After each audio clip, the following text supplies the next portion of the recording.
Hello, c'est Guillaume, ingénieur en finance de marché. Alors Google, un des géants de la tech US, une action croissance qui surfe sur le boom de l'IA et son business model d'annonce qui est une véritable machine à cash. Et ouais, son action, elle est à plus 48% depuis le début de l'année. Et c'est d'ailleurs sur cette action que je t'avais partagé en vidéo mon entrée en mars dernier à un prix d'un peu plus de 90$. Donc c'est très impressionnant aujourd'hui en termes de performance en 7 mois seulement pour cette action.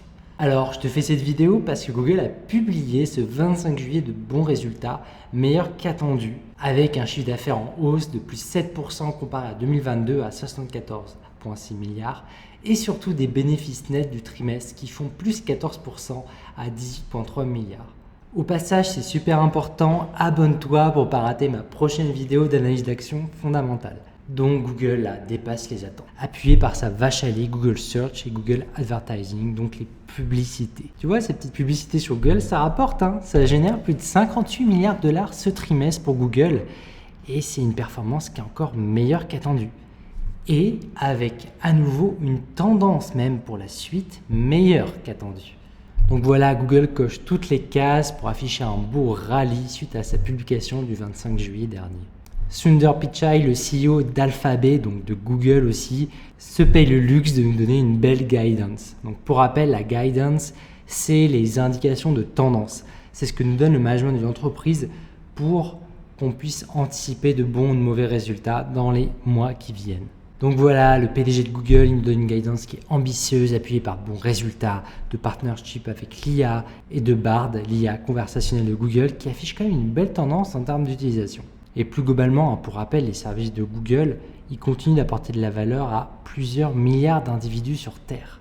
Donc c'est pas pour rien que Google, c'est un mastodonte mondial de la tech. Et oui, Google aujourd'hui, il domine. Et il continue à dominer son marché de moteur de recherche. Ce qui fait que Alphabet, donc l'action qui est derrière Google, c'est une des top actions au monde, avec 1,7 trilliard quand même de capitalisation en dollars. Et en plus, en 2023, elle se paye même le luxe de bénéficier d'un gros momentum sur ce trade IA depuis le début de l'année. Ça, on aime quand on est actionnaire. Il y a aussi son offre cloud qui affiche une bonne croissance à 28%, donc c'est vraiment impressionnant. C'est là qu'on voit Google est sur les talons d'Amazon Web Services. Aussi, le CFO Ruud Porat, donc le chef des finances, si tu veux, chez Google, il nous indique que la priorité de l'entreprise, ça reste la croissance de ses revenus de publicité avec YouTube et Search notamment, et le tout avec une réduction de ses coûts long terme, qui sont passés par des licenciements. Tu as peut-être entendu parler de ça en janvier si tu suis le titre. Donc oui, la Google estime que ça va lui faire des économies sur le long terme, parce que sur le court terme, quand tu vires des gens, tu dois leur payer des packages severance. Donc en gros, tu les payes pour qu'ils partent. Et ça a coûté 2 milliards à Google. Donc là, ils continuent de licencier des milliers de personnes. Et en fait, ça libère des charges sur le long terme. Et alors oui, ça peut paraître une mauvaise nouvelle pour certains, mais en fait, pour Google, c'est un peu différent. Parce que là, ce qu'ils ont fait, ils ont épuré leur masse salariale. Et en fait, ils font le pari que les équipes de talent resserrées, en fait, qu'ils ont, qu'en leur donnant une responsabilité individuelle plus importante, ils performeront mieux. Et ça, c'est une stratégie qui s'entend, en fait, de garder les meilleurs talents en leur donnant plus de responsabilités, plus de paye, et potentiellement, ça peut être un pari gagnant pour Google dans les prochaines années. Bref, c'est une action croissance tech US qui a encore un beau potentiel devant elle. Alors maintenant, on va regarder en termes de prix si son action, elle est chère ou pas.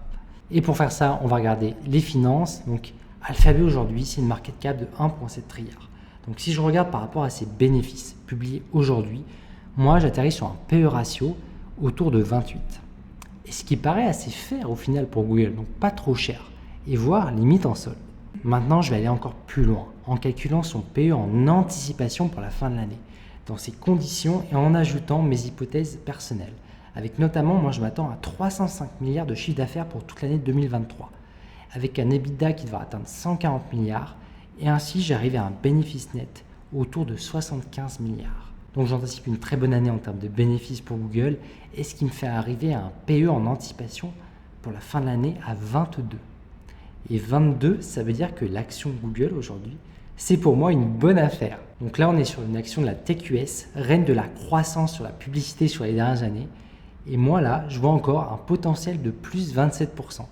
Donc, en termes de prix, mon objectif personnel de prix pour l'action Alphabet, il est à 167 $ l'action pour janvier 2024, donc horizon 6 mois. De quoi me laisser maintenir ma position perso sur le titre. Et important en termes de risque sur cette action, les marchés ont l'air assez sereins au final, les résultats rassurent et j'estime le niveau de risque assez faible, autour de 25% pour les 6 prochains mois.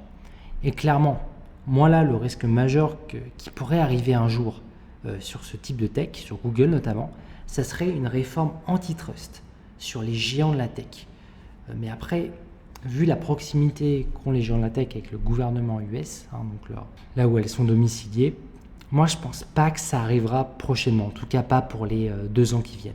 Voilà, moi je t'avais partagé d'être long sur le titre dans plusieurs de mes vidéos courant mars dernier et aujourd'hui j'affiche une belle performance à plus de 40% de gains sur l'action Google, donc vraiment pas mal. Donc en bref, ici on a une belle action de croissance pour s'exposer au secteur de la tech et qui affiche quand même un risque qui est très acceptable aujourd'hui.